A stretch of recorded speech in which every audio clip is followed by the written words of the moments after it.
Good morning student. मैं are के Kashyap HM inter college Jamalpur से हूँ। आपके लिए आज हम हाई स्कूल के अंदर आपके लिए शांत अशांत परिमेय अपरिमेय के आज प्रश्न समझाएंगे जो बोर्ड परीक्षा के लिए आपके लिए बहुत महत्वपूर्ण है। देखिएगा स्टूडेंट, आज हम आपको पढ़ाएंगे नंबर 1 अभाज्य गुणनखंड। अभाज्य गुणनखंड। तो स्टूडेंट, इसके बारे में आप अभाज्य गुणनखंड के बारे में समझेंगे। इसके टुकड़े ऐसे करते हैं जिसके द्वारा टुकड़े ना हों, अर्थात आप उस संख्या को 2 से काटेंगे, 3 से काटेंगे, 5 से, 7 से, 9 से नहीं काटेंगे, 11 से, 13 से, 17 से, 19 से ऐसे टुकड़े नहीं काटते जिसके द्वारा होते हों। जैसे हम 6 से नहीं काटेंगे, 9 से नहीं काटेंगे, सिर्फ छोटे से छोटे टुकड़े करेंगे। तो स्टूडेंट देखिएगा, हमें 140 के अभाज्य गुणनखंड करने हैं। ये आपकी मैथ की एक्सरसाइज हाई स्कूल के अंदर 1.2 है। जैसे आखिरी में 0 है तो 0 का मतलब होता है 10, तो किसकी टेबल में आएगा? ये 2 की। तो 2 से हमने डिवाइड करी 70, ये भी 0 है, 2 से कटा 35, आखिरी में 5 है, 5 के पहाड़े से आया कटेगा, और ये 7 आया, 7 के पहाड़े से कटा। जब तक गुणनखंड करते हैं स्टूडेंट, जब तक कि उसके गुणनखंड का आखिरी का अंक 1 न आ जाए। तो ये 2 गुणा 2 गुणा 5 गुणा 7। तो स्टूडेंट 2 क्या घात क्या जगह दिया हुआ है? 2 जगह। तो 2 की घात 2 गुणा 5 गुणा 7, ये इसके अभाज्य गुणनखंड है। तो स्टूडेंट इसमें एक सूत्र का प्रयोग होगा आज बोर्ड परीक्षा के लिए। इसमें से क्वेश्चन आता है, पहली संख्या गुणा दूसरी संख्या बराबर में से गुणा ले से। तो स्टूडेंट, में से होता है जो दोनों में मिलने वाला होता है, ले से का मतलब होता है मिलने के बाद जो गिनती के अंक और बचे उनकी भी गुणा करते हैं। तो स्टूडेंट एक क्वेश्चन आप देखिएगा, ये दिया है 26 तथा 91। क्वेश्चन नंबर 2 का फर्स्ट भाग। ये क्या कह रहा है स्टूडेंट, इसे ध्यानपूर्वक समझेंगे। ये कह रहा है स्टूडेंट, 26 और 91 को सूत्र द्वारा सिद्ध करो। तो स्टूडेंट इसे एक बार हम आराम से समझेंगे। ये सवाल में क्या कहना चाह रहा है स्टूडेंट, इसका मतलब है कि हमें इस फॉर्मूले से इसे प्रूव करके दिखाना है, ये वाला। तो सबसे पहले हम इनके करते हैं गुणनखंड।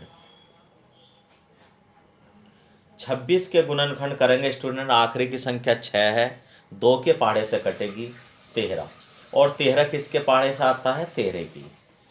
यहाँ बीच में ऐसे ले लेते हैं 91।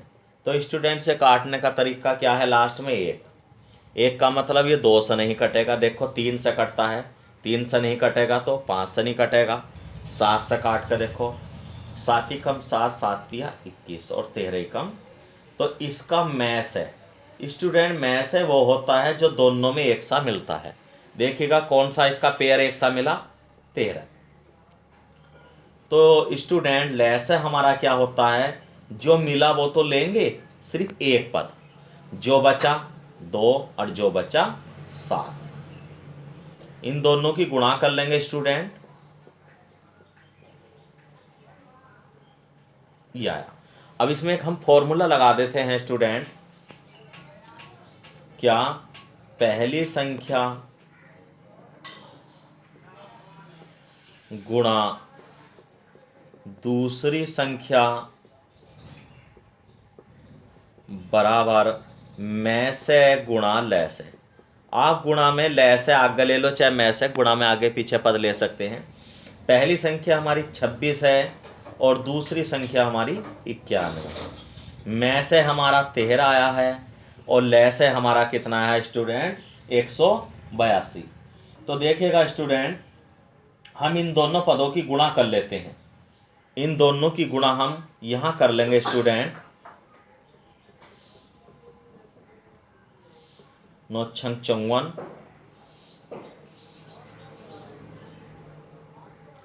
ये आया 23 66। अब इन दोनों की करेंगे,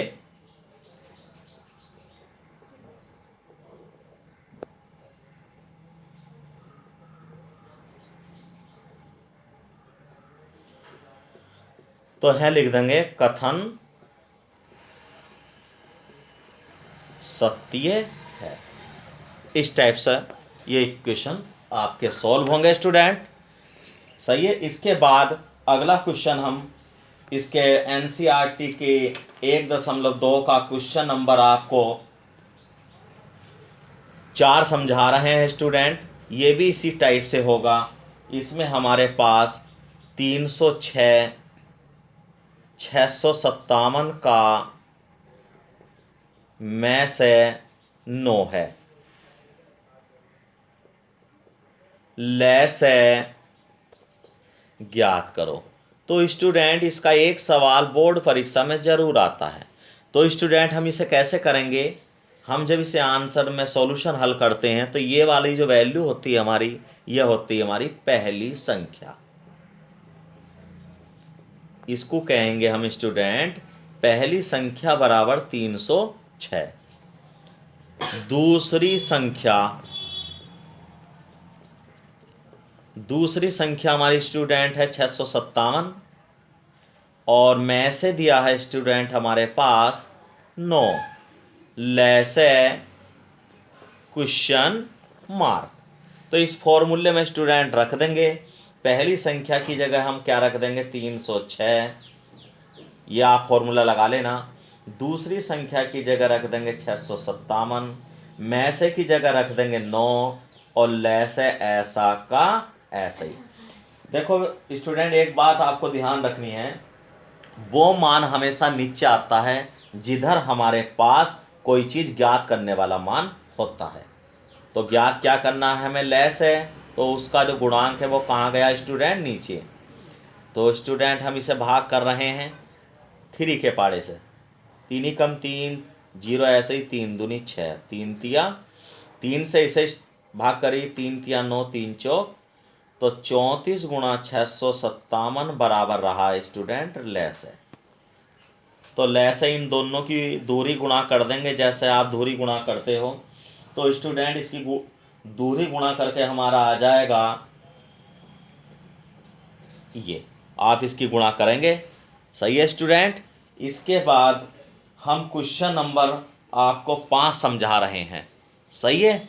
देखिएगा स्टूडेंट, 5वां क्वेश्चन कह रहा है कि 6 की घात n, मैं इसे साफ कर देता हूं स्टूडेंट, आपने ये समझ लिया होगा। देखिएगा इसके बाद 6 की घात n, ये क्या कह रहा है स्टूडेंट इस वाले क्वेश्चन में, ये कह रहा है कि n कोई प्राकृतिक संख्या है। तो ये सिद्ध करो कि इसका इकाई का अंतिम पद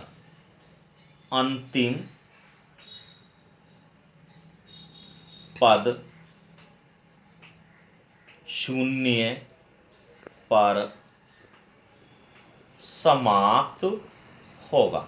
तो स्टूडेंट इसका मतलब क्या है, पहले हम इसे रफ टाइप में समझेंगे। तो स्टूडेंट इस टाइप का मतलब क्या होता है, हमारा अंतिम पद का 0 का मतलब कि इकाई का अंक 0 ऐसा माना जाता है। जैसे 10 ये इकाई का अंक 0, ये 20 ये 0, 300 ये 0, 360 ये 0। जो इकाई का अंक 0 होगा उसे हम अंतिम पद 0 कहते हैं। तो स्टूडेंट इस सवाल को हम बोर्ड परीक्षा की दृष्टि से क्या करेंगे, यहां लिखेंगे गिवन दैट। ये एनसीईआरटी की 1.2 का क्वेश्चन है, 6 की पावर n। तो स्टूडेंट यहां लिख देते हैं जहां n प्राकृतिक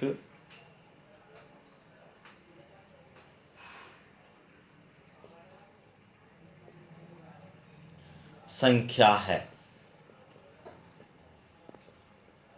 तो स्टेप 1 लेंगे और n बराबर स्टूडेंट क्या रख देंगे 1। प्राकृतिक संख्या होती है नेचुरल नंबर। प्राकृतिक संख्या क्या होती है? Natural number. जो हमारी गिनती के अंक होते हैं उन्हें ही हम नेचुरल नंबर कहते हैं। तो स्टूडेंट 6 की पावर n का मतलब हमने क्या रख दिया स्टूडेंट 1। तो इसका मतलब आया हमारा 6। इक्वेशन डाल दी 1। स्टूडेंट अगला स्टेप हम करेंगे 2। अब हम स्टूडेंट n की जगह क्या रखेंगे 2। वही ऊपर वाली कंडीशन में अप्लाई करेंगे। 6 की पावर 2, 6 मल्टीप्लाई 6। जितनी घात होती है स्टूडेंट उस मान को गुणा में उतनी जगह रखते हैं। 6 36। समीकरण नंबर 2। स्टेप 3 करके दिखाएंगे स्टूडेंट। अब n की जगह हम 3 रखेंगे। तो 6 की पावर 3, 6 गुणा 6 गुणा 6, इनकी गुणा कर लेंगे 216। देखो स्टूडेंट आप क्या देख रहे हो, इसका इकाइकांक 6, इसका इकाइकांक 6, इसका इकाइकांक 6, 0 पर समाप्त नहीं हुआ। तो हम क्या लिखेंगे, इससे स्पष्ट होता है कि ये आखिरी की लाइन लिखनी होती है बोर्ड परीक्षा की दृष्टि से। टीचर को समझाना होता है कि आप क्या कहना चाह रहे हैं। इससे स्पष्ट होता है कि n के किसी भी मान के लिए अंतिम पद 0 पर समाप्त नहीं होता।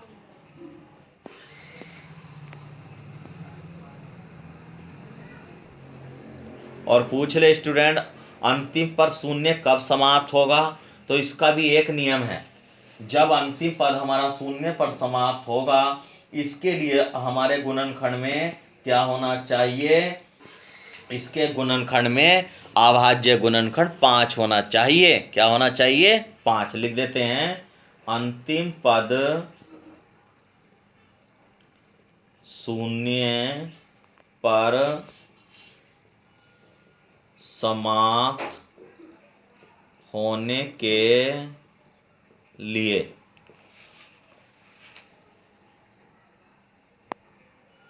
सही है 5 आना चाहिए।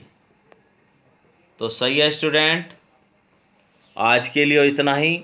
नेक्स्ट वीडियो के लिए आपके हम परिमेय अपरिमेय के सवाल को समझाएंगे। सही है स्टूडेंट। ओके।